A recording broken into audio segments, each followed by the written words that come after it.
Hey, part 1, beginning. Ooh, that's the CG. Oh my god, we have them together. I'm so glad. I foresee in the future, the land wakes up from sleep. Lamento di Phantasma, which is called an extra story, was also an event story.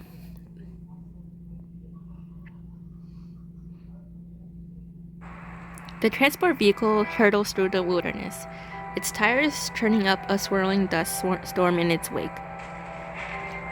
The road, long forgotten and riddled with potholes, sends the vehicle lurching and shuddering along the broken path.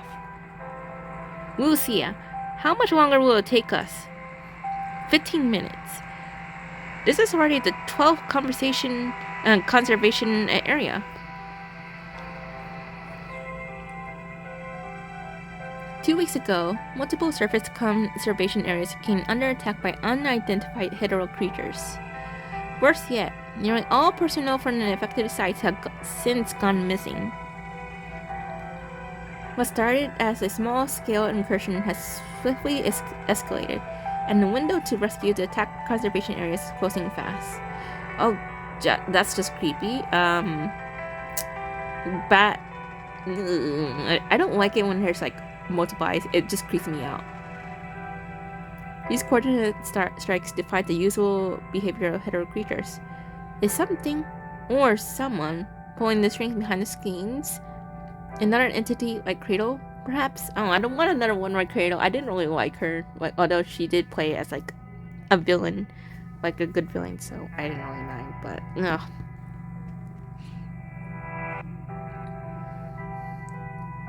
According to the collected data, over 16,000 people have gone missing, with 187 deaths confirmed so far. The majority of casualties occurred during the initial attacks. Oh my god, I miss them together. Like, it's been so long since we've seen Great Raven together. I think the last time was obviously at the beginning of Lucia's story, and that's it. Other than that, it was just sad of like to not see them for a while. Like, I missed them so much, so I'm glad. In just the first 3 days, 5 conservation areas were hit simultaneously, resulting in over 700 missing and more than 60 deaths. Dang, that's a lot. Oh my goodness. Babylonia has swiftly adapted its tactics, deploying its most agile elite squads as vanguard scouts to gather critical intelligence. Based on their findings, the support force would then mobilize, ensuring rapid and reinforcements where needed. Reports of disappearance and deaths among conservation area residents had dropped sharply since. But it's not enough. No matter how fast Babylonia moves, the hetero creatures always seem one step ahead, leaving defenders scrambling to keep up. The conservation area requesting aid area has a permanent population of around 400 people. But this time, we pauses, leaving his thought unfinished. 4 hours had passed since he received the distress signal. Lucia remains silent, her hands clenched around the steering wheel as she fights to keep the vehicle steady on the dilapidated, mud-slick road. Lucia, how's everything on your new frame? It's functioning well, with no adverse reactions. Good.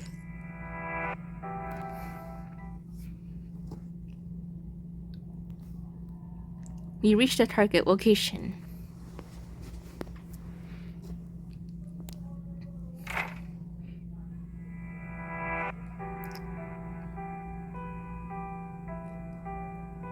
I'm just glad that the new frame, if you know what happened in Lucia's, story with the frame, I'm just glad, like, no problems this time, because honestly, that was just really painful. I couldn't. The vehicle rolls into the target conservation area, but only a deathly silence answers. The ground is streaked with dark pools of blood, the walls riddled with bullet holes. The acrid tang of gunpowder lingers, sharp in the still air.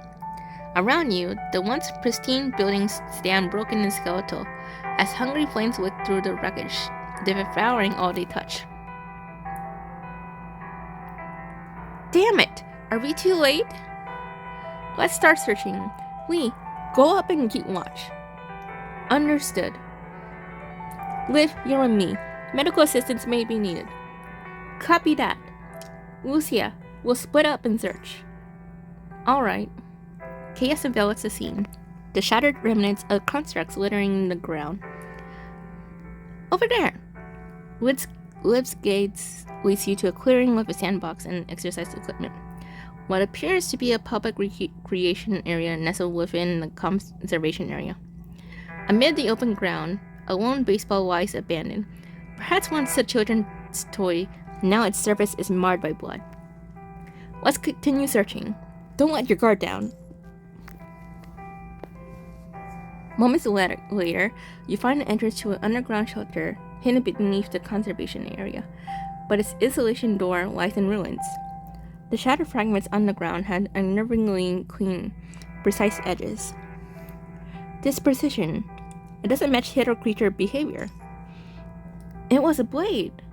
Could it be an ascendant? It could also be a cradle-like entity. I'm pretty sure we all know, but like, if this wasn't like a club, I'm praying it won't be like another cradle-like entity because I don't want to deal with it again. Over here! You and Liv and rush to Lucia's side, only to find a fallen construct beside her, barely clinging to life. Liv, treat him! Thank you. One look tells Liv all she needs to know. The construct is past saving with your current medical capabilities. Oh, that's just... Hang in there. Don't bother. I know my condition.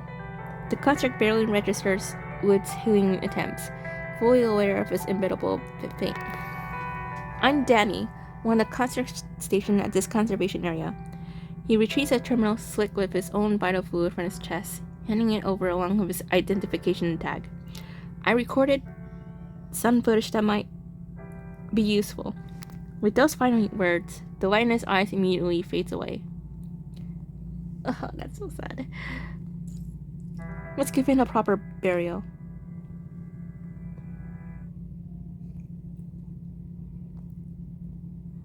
After erecting a simple memorial for the people of this conservation area, you access Danny's terminal, viewing the footage for answers.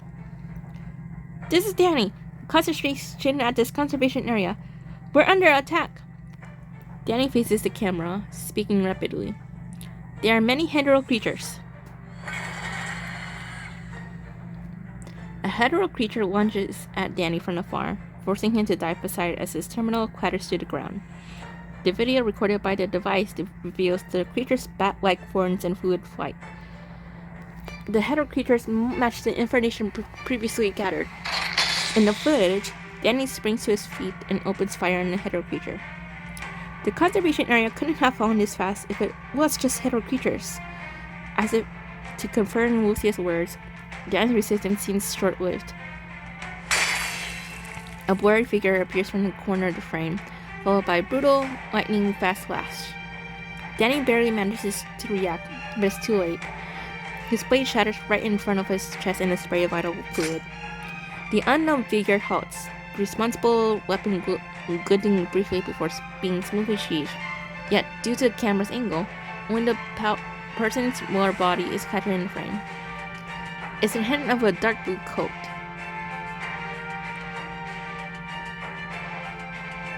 In the rest of the footage, bat-like hetero creatures descend in swarms, snatching up the remaining survivors. One by one, the humans are carried off into the distance. Now you find the answer to why the people in the attacked conservation areas all went missing. Let's report our current findings. Find hetero creatures spotted behind the mountains to the southeast. Oh my goodness. I had a feeling, like, because you've seen that trailer where there's like two Virgils. I think that's the, evil Virgil thing. I doubt it's the real one, so. They're moving fast. Number? Visual estimate of around 40 to 50. Estimate time to engagement in about 30 seconds. Assemble BTP formation. Prepare to engage. The bat-like hetero creatures soon descend upon the conservation area. More than 40 of them swarm in overlapping layers, their ghostly silhouettes blotting out the sun, plunging the ground below into an eerie, bone-chilling darkness.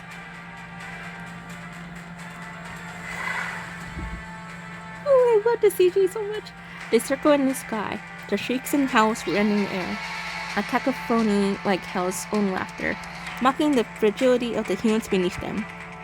Death rides in their wake, their joy found only in the spilling of blood. Then, as one peels away in the sun dies, the rest fall in a synchronized frenzy. The swarm surging downward like a tidal wave. The attack has begun. Lee and Liz open fire in unison, unleashing a storm of bullets.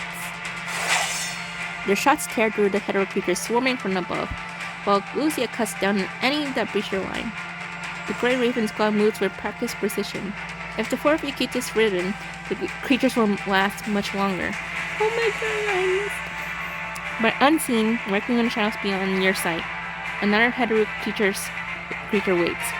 It doesn't strike from the sky, but its head lunges forward from the ground. The moment it lunges, you catch its shadow. Countermeasures flash through your mind, each considered and discarded in rapid succession. You could take it alone, but a careless move could leave you wounded or break the squad's current formation. Lucia! Roger! And I'm just waiting until they meet Dante. Lucia's already poised for the strike, her blade gleaming in anticipation. Once closer, the creature would meet steel. But something else moves faster. A blur, too fast to track, rolls into view. By the time you register the motion, it's already over. Oh jeez. The hetero creature crashes to the ground, shrieking, impaled. Only then do you see it clearly. A massive sword. The sword has a strange appearance. Its hilt textured like scales, its handguard chipped with 4 jagged talons. Half of the blade is now buried in the ground. A true devil weapon. Anyone who sees it would instinctively think of such a description. While you examine closely, the devil's sword pinned in the ground suddenly dissipates into red particles. Oh, it's him! It's Bante! Wow! From the direction the sword came from, someone let out an exclamation. A white-haired man in red stands atop the ruins. Pashawoos, a smirk tugging in his lips. I'm loving it already. And this is coming from someone who, obviously doesn't know anything about the characters and, the game. Looks like you guys need some help. I'm loving it already. Oh my gosh, I really wish, I don't understand why they didn't include how many parts the story has, but whatever. So,